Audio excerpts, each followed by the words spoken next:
Very good morning to all of you. We will do this sum. We'll do the first sum. In the last lecture, I have explained you some of the accounts: debtor account, bill receivable account, creditor account, bills payable account. Today we will do sums on those accounts so that you see what is our target is to prepare final accounts. But to prepare final account, because this is incomplete accounts, that is you are given information, the information which is given is not complete. So we call this chapter a single entry also, and you have done single entry in your 12th standard, but that was the basic one. Now this is the advanced level. So here you'll have to prepare final accounts based on the incomplete accounts. Incomplete accounts information is given and you'll have to prepare the final accounts. So in order to prepare the final accounts, this accounts will help us. Like if we do not know the closing debtors, we will prepare debtors account. If we do not know the credit sales, we will prepare debtors account.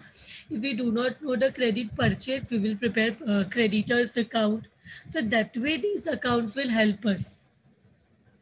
So let us start with the first sum now.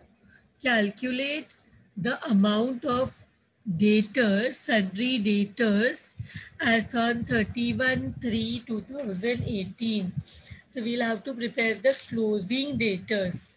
31/3/2018 मतलब यहाँ पे हमें closing debtors calculate करना है. Closing balance of debtors, we have to calculate the closing balance of debtors. Now let us prepare the debtors account. Then we will, the balancing figure what we get will be the closing balance of debtors. We'll insert the table.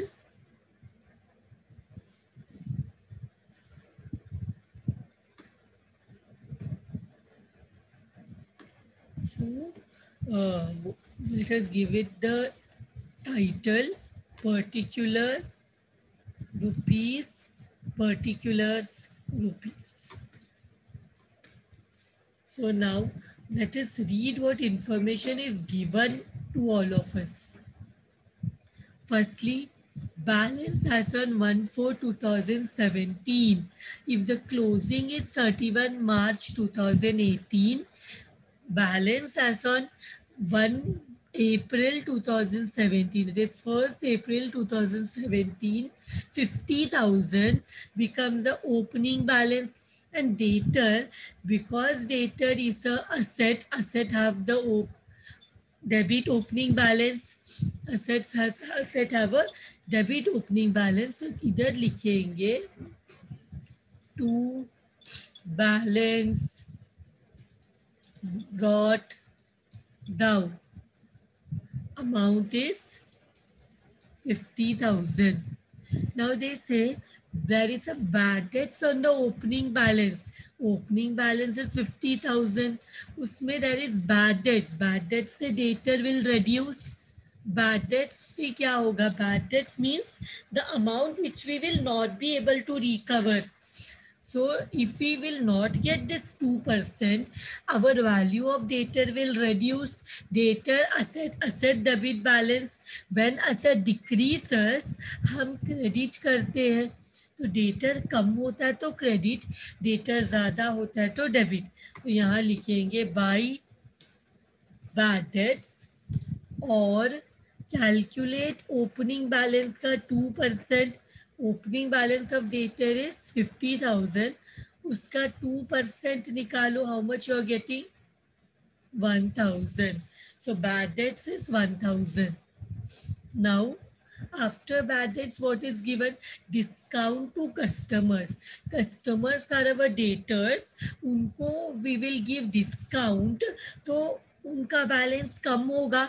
When debtors will get discount, when customers will get discount, customers or debtor were same thing.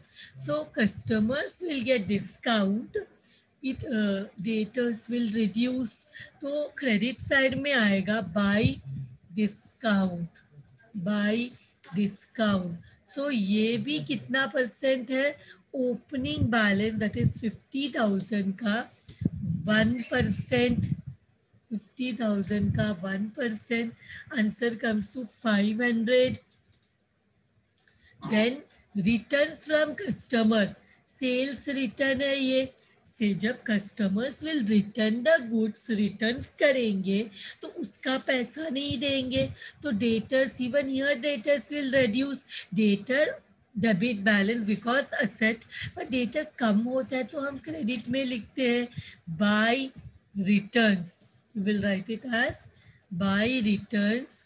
How much it is, 3,000।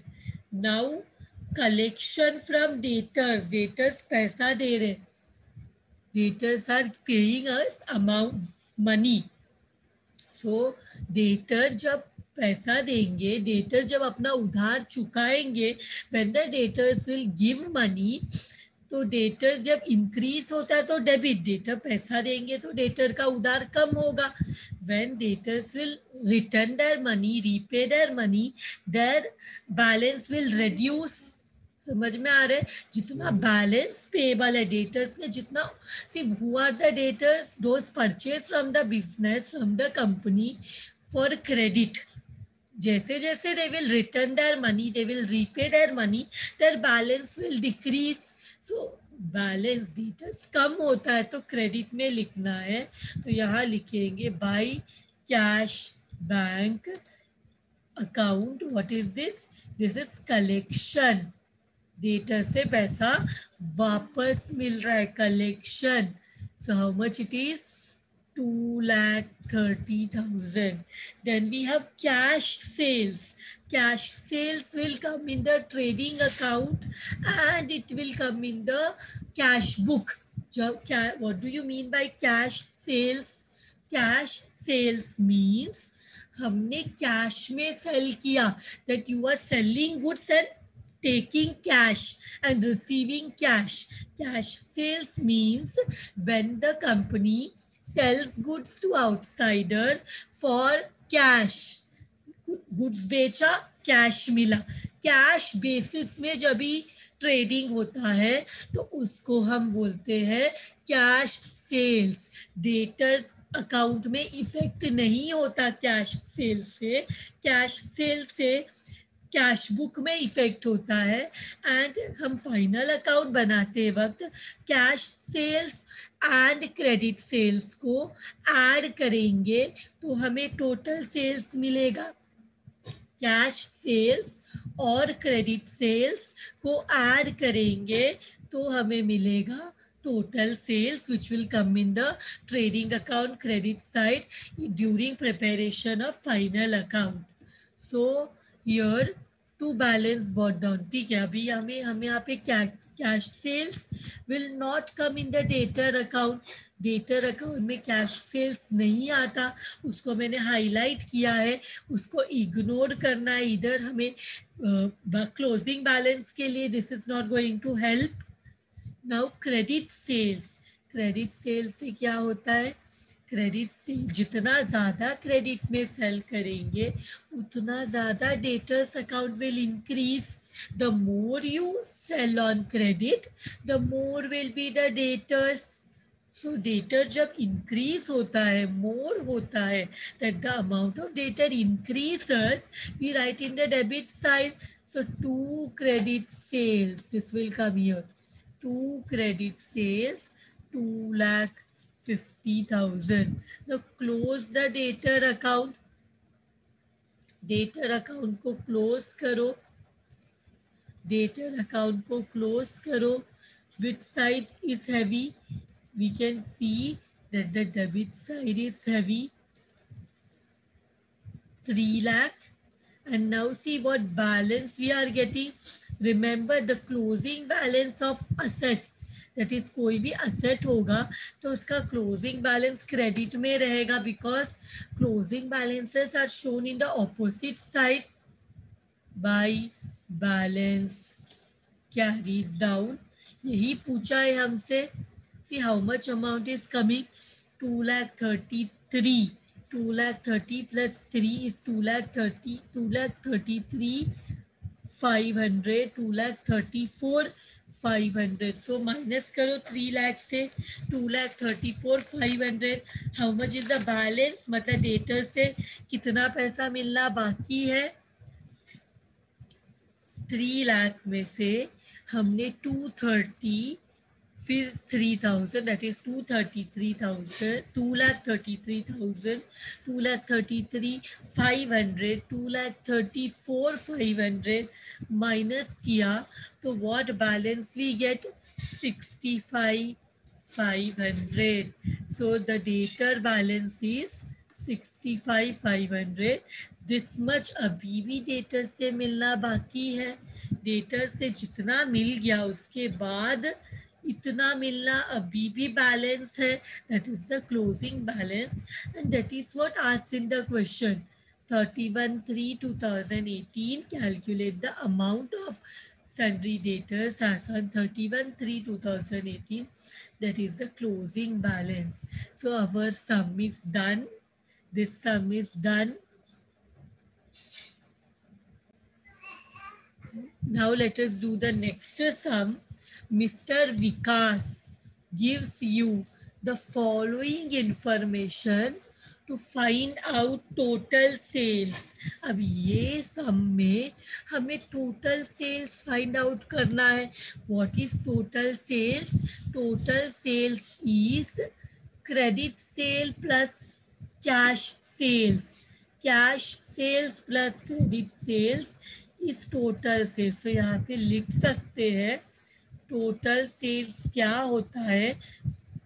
Total sales is equal to cash sales जो हमने cash में sales किया plus credit sales.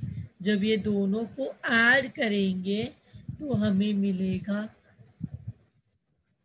total sales. So the total sales has been asked and total sales के लिए हमें cash sales अगर question में दिया है तो पता चल जाएगा, नहीं तो कैश बुक बनाना पड़ेगा. अगर कैश सेल्स नहीं दिया, generally cash sales is given in the question, but credit sales find out करने के लिए we will have to prepare debtor account. Credit sale find out करने के लिए we will have to prepare debtors account. So let us prepare the debtors account. So we will have to insert this table.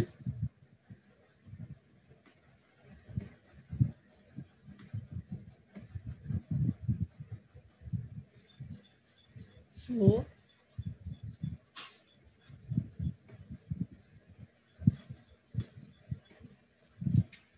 particulars rupees.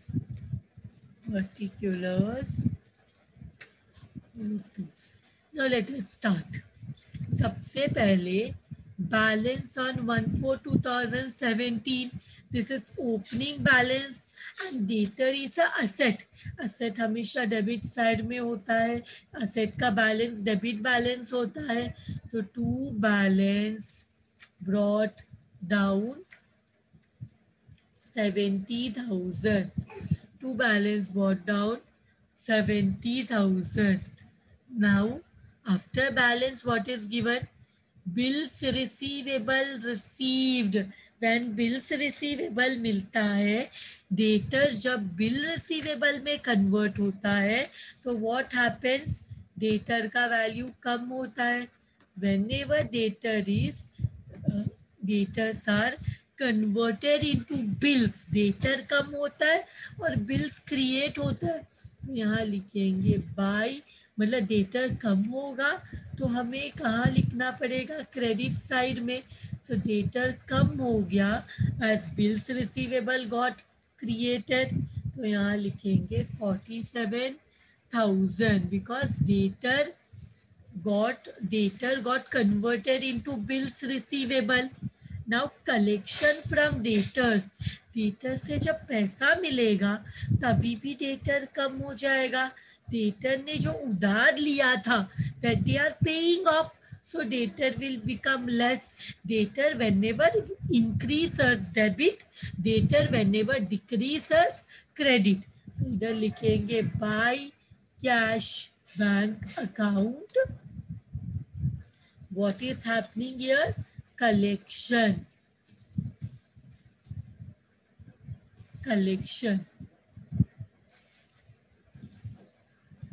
So what we will do, this is done. How much is the amount? How much is the amount?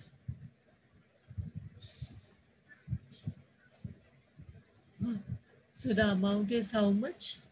The amount is, collection is 156,000. That is 1,56,000. Now bad debts recovered. Bad debts recovered does not affect the debtors. Does it affect the debtors? Bad debts कोई तो कोई year का था जो recover हो गया, मिल गया, but that must be of some previous year information. तो करंट ईयर के डेटर के साथ ये कोई इफेक्ट नहीं करता.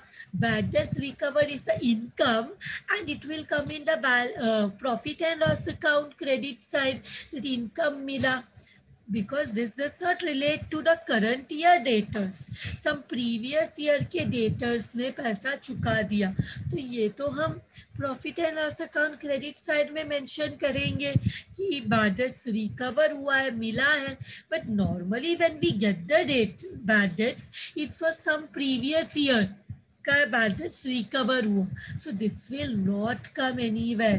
तो इसको हाईलाइट करते हैं कि इसको इग्नोर करना है हमें.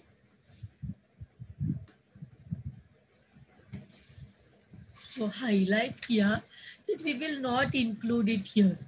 फिर bill receivable endorsed to creditors. Bill receivable endorsed to creditors. Bill receivable endorse किया, इवन ये क्रेडिटर्स में आएगा, बिकॉज क्रेडिटर कम होता है जब उनको बिल रिसीवेबल दे देते हैं. तो जब क्रेडिटर्स को बिल रिसीवेबल देते हैं तो बिल रिसीवेबल कम हो जाता है. तो ये भी हमें, ये अभी हमें यहाँ पे क्रेडिटर अकाउंट तो नहीं प्रिपेयर करना है. We are not preparing creditor account, तो this also we will have to ignore here. Next one, bill receivable dishonoured by customer.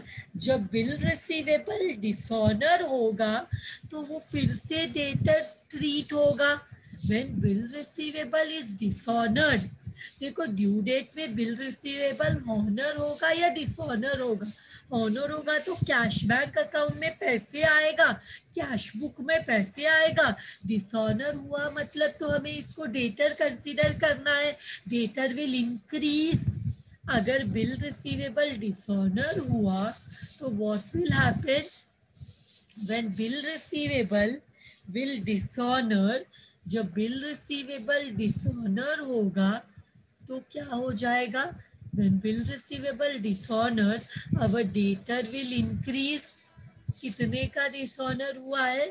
5,000. Debtor increase हुआ तो डेबिट, डेटर कम हुआ तो credit. Now bill receivable dishonour होने के बाद discount allowed to customer. When we allow discount to customer, what happens? हमारा debtor कम होता है. जब डेटर को डिस्काउंट देते हैं, जब डेटर को डिस्काउंट देते हैं तो व्हाट हैपेंस? व्हेन हम डेटर को डिस्काउंट देंगे तो हमारा डेटर जो है वो कम हो जाएगा. when we will give discount to debtors, debtors कम होगा, debtors कम होगा तो credit, debtors ज़्यादा होगा तो debit. now what we will do, इसके बाद by discount account 9,000, because debtor, there is a debtor got debtor का बैलेंस कम हो जाता है। व्हेनेवर डेटर्स को डिस्काउंट देंगे तो वो लोग कम पैसा चुकाएंगे, तो डेटर विल गेट रिड्यूस। इसके बाद एंडोर्स्ड बिल रिसीवेबल डिसऑनर्ड, कौन सा भी बिल डिसऑनर होने दो, उसको डेटर ही कंसिडर करना पड़ेगा। कोई भी बिल डिसऑनर होने दो, it be a endorsed bill, it be a discounted bill, any bill dishonor होगा तो वो डेटर कंसीडर होगा। क्योंकि हम बिल रिसीवेबल किसको कन्वर्ट करते हैं बिल रिसीवेबल में, हम डेटर को ही कन्वर्ट करते हैं बिल रिसीवेबल में। अगर बिल रिसीवेबल से पैसा नहीं आया तो हमें वो फिर से डेटर में लिखना पड़ेगा, डेटर इंक्रीज हो जाएगा।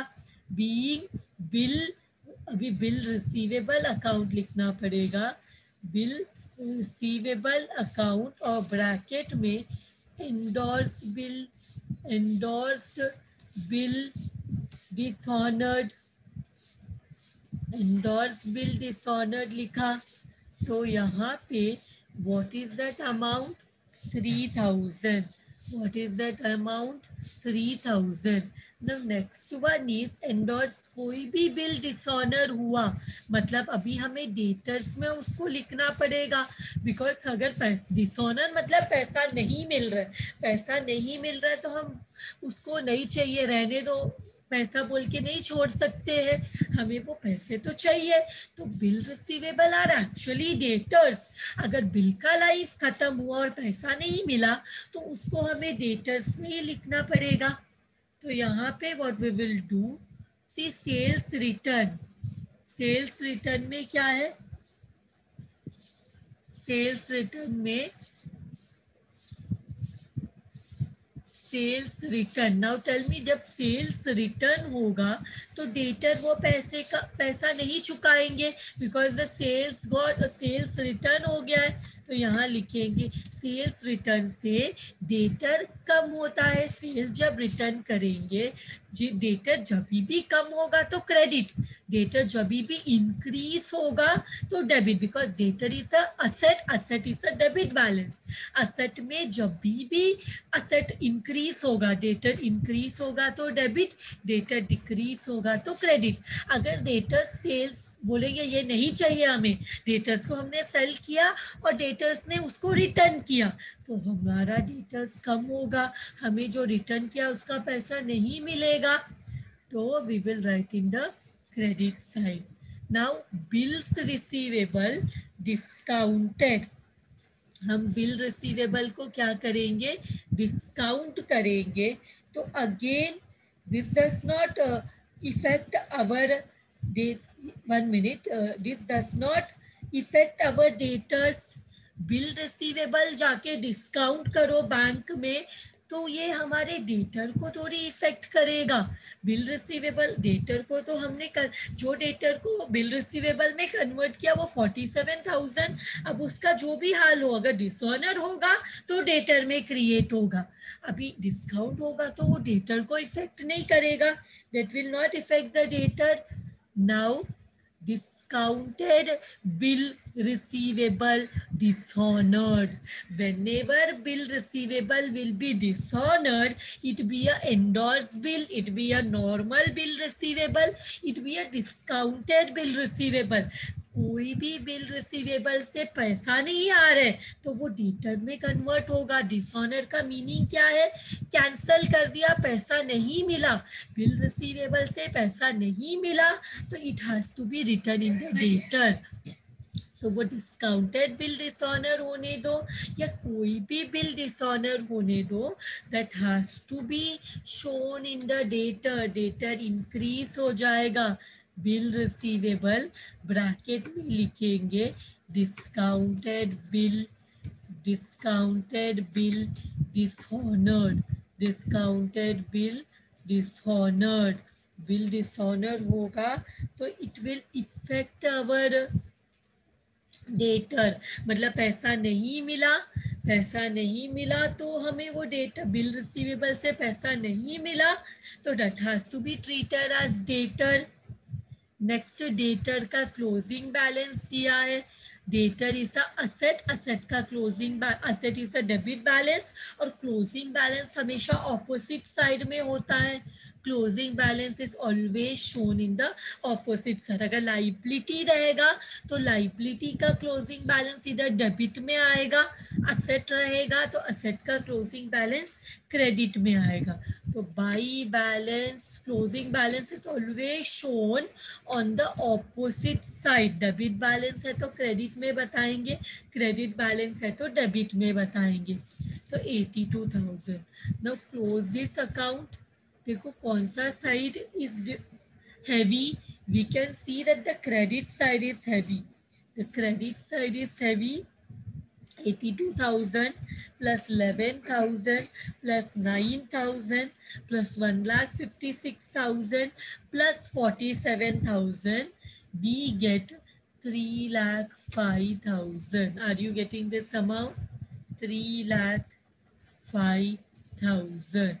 So abhi what we will do is 3,05,000 को 70 plus 5, 75 plus 3, 78 प्लस 2, 80,000 से माइनस करो. 3,05,000 को 80,000 से माइनस करो. ये जो डिफरेंस है डेटर डेबिट साइड में, ये क्या है? ये देखो हमने डेटर्स कैसे क्रिएट होता है ये तो हमने दिया ही नहीं है. डेटर्स कैसे इंक्रीज होता है? मेनली डेटर्स इंक्रीज होता है when we sell goods on credit. Debtors कैसे मेनली, सबसे मेन डेटर जो भी क्रिएट होता है वो क्रेडिट सेल से क्रिएट होता है. whenever we sell on credit, debtor creates is created. whenever we sell on credit, debtor account is created. तो debtor create होने का बेस ही है क्रेडिट सेल्स, और हमने ये साइड में क्रेडिट सेल्स लिखा ही नहीं है. सी, debtor is created when we sell on credit. when is the debtor created? debtor account is created when we sell on credit. तो जब हम उधार में सेल करेंगे तभी debtor account क्रिएट होगा. तो हमने ये तो मेंशन ही नहीं किया. तो यहाँ पे 2 क्रेडिट सेल्स, ये क्या है? 2 क्रेडिट सेल्स. ये हमारा बैलेंसिंग फिगर है. This is our balancing figure. So इसको हाईलाइट कर लेते हैं so that this we understand. ये हमने फाइंड आउट किया क्रेडिट सेल. और कैश सेल्स तो हमें ऑलरेडी पता है 1,68,500. Can we prepare the total sales? Because question में तो टोटल सेल्स पूछा है. तो कैश सेल्स कितना है? कैश सेल्स है 1,68,500 प्लस क्रेडिट सेल्स अभी मिला 2,25,000. दोनों को ऐड करो. How much is the total sales? Total sale is 3,93,500. 3,93,500 is our total sales which was asked in the question. So हमें कैसे टोटल सेल्स मिला? जब हमने कैश सेल्स और क्रेडिट सेल्स को एड अप किया, we got our total sales. With this sum is also done.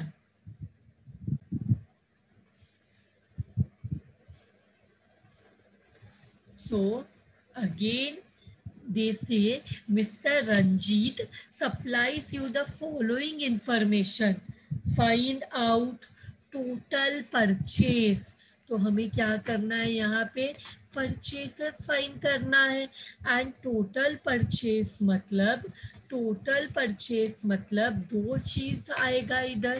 Total purchase is equal to cash purchase, जो हम कैश देकर खरीदते हैं, cash purchase, and credit purchase. Cash purchase normally तो question में दिया रहना चाहिए, नहीं तो कैश बुक से पता चलेगा. और क्रेडिट परचेस के लिए हम क्रेडिटर्स अकाउंट बनाते हैं. We prepare the creditors account. So let us create with the table creditors account. So creditors account. particulars rupees, particulars rupees. So we are done with the table. Now let us start with the creditors account. So सबसे पहले what is given, Mr. Ranjit supplies you the following information.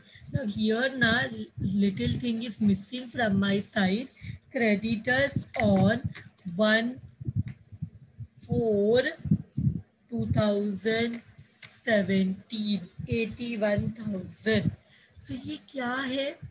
ये हमारा opening creditors है. Creditors on 1/4/2017. A creditor is a asset or a liability? Tell me. Creditors क्या है? Asset है. Asset में लिखते हैं क्रेडिटर्स को या लाइबिलिटी में लिखते हैं? What is creditors? Is it asset और liability? Yes, correct answer. Creditor is a liability. Now liability means it will have a credit balance, credit opening balance. So by balance brought down, by balance brought down, how much it is? 81,000. By balance brought down 81,000. Now creditors जब हमारे लिए bills issue करेंगे, bills payable, तो creditors कम होके bills payable create हो जाएगा. Creditors है credit balance, but creditor कम हो जाएगा जब बिल्स इशू होंगे. तो जब क्रेडिटर्स को बिल्स में कन्वर्ट करते हैं तो क्रेडिटर्स कम हो जाता है और बिल्स क्रिएट हो जाता है. तो हम तो क्रेडिटर्स अकाउंट बना रहे, तो क्रेडिटर्स लाइबिलिटी है. क्रेडिट बैलेंस कम होगा तो डेबिट में लिखना है. क्रेडिटर्स कम होगा तो डेबिट में लिखना है. Bills payable account, bills payable account ये क्या है? बिल्स एक्सेप्टेड है, बिल्स एक्सेप्टेड. सो यहाँ लिखेंगे how much is the amount? 53,000. The amount is 53,000. तो हमने देखो जब बिल्स एक्सेप्ट करेंगे, जब बिल्स एक्सेप्ट करेंगे तो क्रेडिटर क्या हो जाएगा? Creditor will decrease and bills will increase. Creditors को कन्वर्ट कर दिया बिल में, और क्रेडिटर का यहाँ ध्यान में रखो, क्रेडिटर इंक्रीज होगा तो क्रेडिट बिकॉज लाइबिलिटी है, क्रेडिटर कम होगा तो debit. Now paid to creditors, creditors को पे करेंगे तो भी क्रेडिटर्स कम होगा, और मैंने बोला क्रेडिटर्स कम होगा तो डेबिट में लिखो. क्रेडिटर्स कम होगा तो डेबिट में लिखो. This is payment. क्रेडिटर्स कम होगा तो डेबिट में लिखो. This is payment. क्रेडिटर्स कम हो रहा है ना, पे करेंगे तो कम होगा, तो हमने डेबिट में लिखा. और बिल्स पेएबल में कन्वर्ट हुआ तो भी क्रेडिटर कम हुआ, डेबिट में लिखा. अब next one, bills receivable, bills receivable endorse to creditors. जो बिल क्रेडिटर्स को उनके पैसे के बदले में बिल्स देंगे तभी भी क्रेडिटर्स कम होगा. सी बिकॉज क्रेडिटर्स को हमने क्या किया? क्रेडिटर्स को बिल दे दिया और बोला चलो तुम लोग के पैसे, हमारे पास कैश नहीं है, हमारे पास बिल है, take this bill and you will get the money in the future through the bill holder. जो भी बिल जिसके ऊपर ड्रॉ किया है वो पैसा पे करेगा तो तुमको तुम्हारा पैसा मिल जाएगा. तो हमने किया, तो हम क्रेडिटर्स को बिल्स पेएबल में कन्वर्ट करते और एक फ्यूचर का डेट दे देते, ये डेट में तुमको पैसा मिल जाएगा. हम क्या करते हैं? या तो क्रेडिटर्स को बिल में कन्वर्ट करते हैं, क्रेडिटर्स को बिल में कन्वर्ट करते हैं, तो पता है क्रेडिटर कम हो जाएगा क्योंकि वो दिन में उनको पैसा मिलने वाला है। या तो हम क्रेडिटर्स को पैसा दे देते हैं, क्रेडिटर्स कम हो जाते हैं, या तो हम क्रेडिटर्स को हमारा बिल्स ऑफ एक्सचेंज देते हैं जिससे हमें फ्यूचर में पैसा मिलने वाला है, तो वो दे के क्रेडिटर्स को बोलते हैं ये ले लो, तुमको फ्यूचर में पैसा मिलेगा। तो यहाँ पे लिखेंगे बिल्स रिसीवेबल, बिल्स रिसीवेबल। इससे भी क्या हो जाता है, क्रेडिटर्स कम हो जाता है। This is endorse bill. हमने क्या किया, क्रेडिटर्स को एंडोर्स बिल दे दिया, endorse bill. How much is the amount? 27,000. The amount is 27,000. Now discount allowed by suppliers. जब suppliers हमें discount देंगे तो भी हम creditors को कम पैसा देंगे। जब creditors हमें discount देंगे तभी भी creditors कम हो जाएगा। जब creditors will give us discount तभी भी हमारा क्रेडिटर्स कम हो जाएगा। इसके बाद एंडोर्स्ड बिल डिसऑनर्ड। जब बिल डिसऑनर हो जाएगा तो क्रेडिटर बोलेगा तुमने जो मुझे बिल दिया था, बोला था इससे फ्यूचर में पैसा मिलेगा, आज वो फ्यूचर का दिन आ गया पर मुझे पैसा नहीं मिला बिकॉज तुमने जो मुझे बिल ट्रांसफर किया था, एंडोर्स किया था, वो तो डिसऑनर हो गया, वो ड्रॉई ने तो पैसा दिया ही नहीं। तो हम क्रेडिटर को फिर से इंक्रीज कर देंगे। व्हेन एंडोर्स बिल डिसऑनर हो जाता है तो हम क्रेडिटर को फिर इंक्रीज करेंगे। क्रेडिटर को फिर क्या करेंगे हम, फिर हमारा क्रेडिटर इंक्रीज हो जाएगा बिकॉज ड्यू डेट में क्रेडिटर को पैसा नहीं मिला तो क्रेडिटर इंक्रीज हुआ तो हम क्रेडिट में लिखते हैं। क्रेडिटर इंक्रीज हुआ तो हम क्रेडिट में लिखते हैं। कितना इंक्रीज हुआ क्रेडिटर, एंडोर्स बिल कितना डिसऑनर हुआ, 3000। इसके बाद कैश परचेस है, वो तो हम परचेसेस निकालते वक्त हमें काम आ जाएगा। अभी क्रेडिटर का क्लोजिंग बैलेंस है, मैंने क्या बोला, क्रेडिटर है तो credit balance, but closing balance हमेशा ऑपोजिट साइड में होता है। क्लोजिंग बैलेंस हमेशा ऑपोजिट साइड में होता है। तो बैलेंस कैरीड डाउन, अगर क्रेडिटर है क्रेडिट बैलेंस होता है तो क्रेडिटर्स का बैलेंस हमें ऑपोजिट साइड में मिलेगा। We will get the creditors का closing balance in the debit side और डेटर्स का हमें क्रेडिट साइड में रहता है, बिकॉज जिसका डेबिट बैलेंस है वो क्लोजिंग बैलेंस क्रेडिट में। Closing balance simple thing, closing balance हमेशा ऑपोजिट साइड में होता है। सो 95,000, सो 95,000। अभी इसके बाद क्या करो, ये अकाउंट को बंद करो, क्रेडिटर अकाउंट को बंद करो। कौन सा साइड हैवी, हमने देखा debit side is looking heavy. तो how much is the balance, 53,000 plus 1,72,000 plus 27,000 plus 7,000 plus 95,000, ये सबको ऐड किया तो 3,54,000, 3,54,000। यहाँ पे भी लिखेंगे 3,54,000।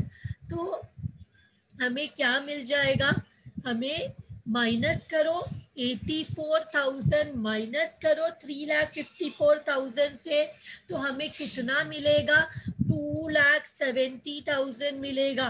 तो यहाँ ये बैलेंसिंग फिगर क्या है, ये है क्रेडिट परचेस। क्रेडिटर कब इंक्रीज होता है, क्रेडिटर इंक्रीज होता है जब हम क्रेडिट में परचेस करते हैं, when we purchase on credit, उधार में खरीदते हैं तो क्रेडिटर इंक्रीज होता है। तो यहाँ पे हमने क्रेडिटर अकाउंट में क्रेडिट परचेस तो लिखा ही नहीं, मतलब क्रेडिटर इंक्रीज कब होता है, जब हम उधार में खरीदते हैं, जब हम क्रेडिट में खरीदते हैं। तो हमने ये तो इधर कंसीडर ही नहीं किया।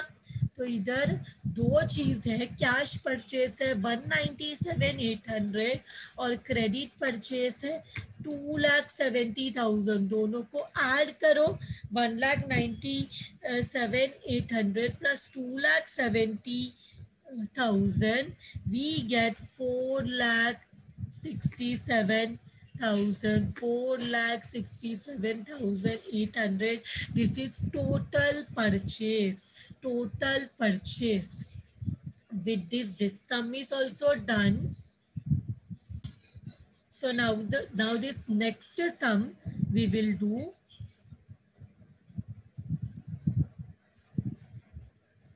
So we ascertain missing information.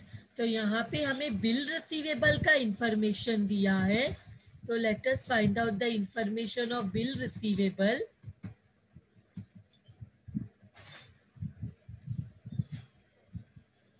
So solution.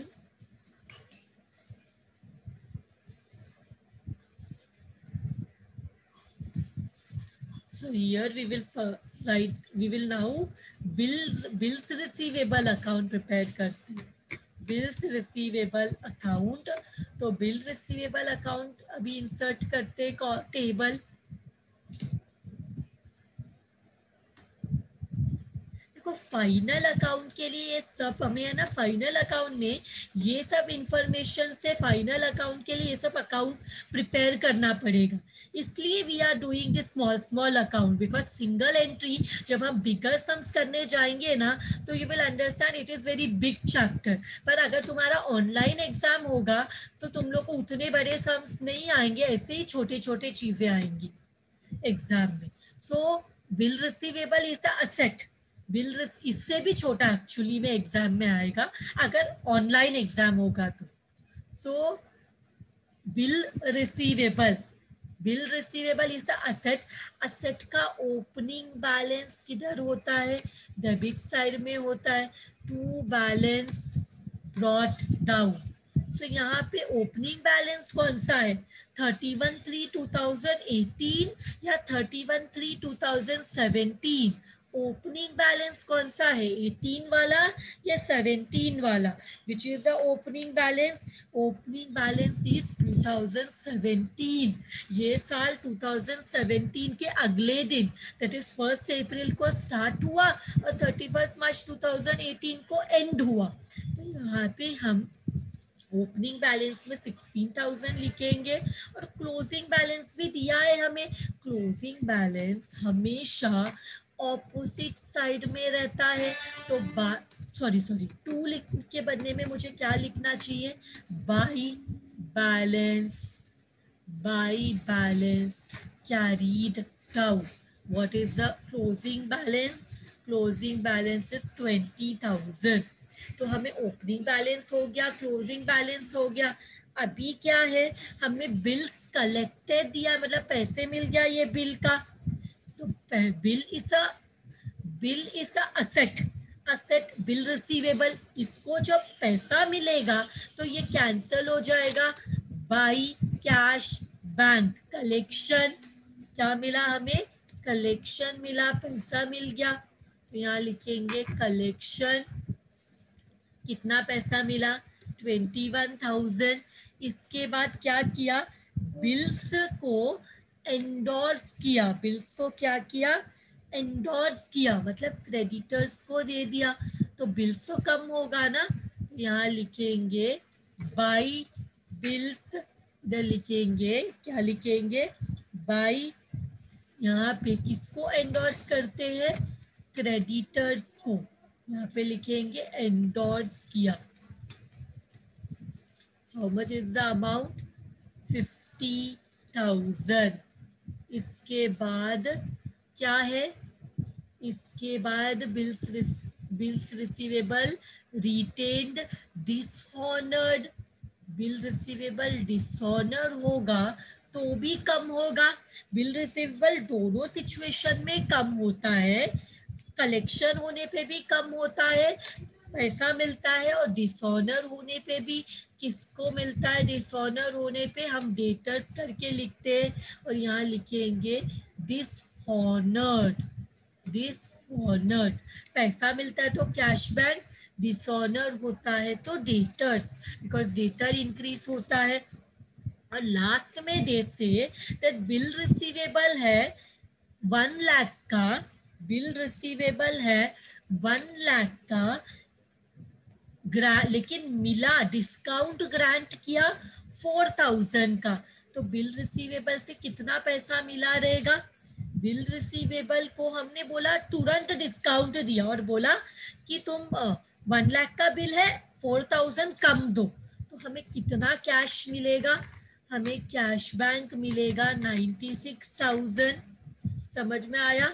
Bill receivable है जिसने क्या किया, डिस्काउंट दिया 4,000 का, तो यहाँ लिखेंगे 96,000। ये कैसे आया? और डिस्काउंट भी लिखेंगे, कितने का डिस्काउंट दिया? डिस्काउंट दिया 4,000 का। कितने का डिस्काउंट दिया? 4,000 का डिस्काउंट दिया, 4,000 का। तो सारा हो गया। अभी क्या बचा है? क्या बचा? ये क्वेश्चन में क्या नहीं दिया? बिल रिसीवेबल इंक्रीज कब होता है? बिल रिसीवेबल इंक्रीज होता है when debtors are converted into bills. When debtors are converted into bills, तो ये सबको ऐड करो, 21,000 plus 96,000 plus 4,000 plus 50,000 plus 25,000 plus 20,000, we get 2,16,000। तो यहाँ पे भी लिखेंगे 2,16,000। तो बैलेंसिंग फिगर कितना रहेगा? बैलेंसिंग फिगर रहेगा 2 लाख, और इसको बोलेंगे टू डेटर्स, मतलब हमारा डेटर जो है वो है बिल्स रिसीवेबल। इस डेटर्स को बोलेंगे क्या? Bill receivable drawn. तो ऐसे बिल रिसीवेबल इंक्रीज हुआ, और ये हमारा क्या है? Balancing figure. This is our balancing figure. With this sum is also done. Thank you very much everyone.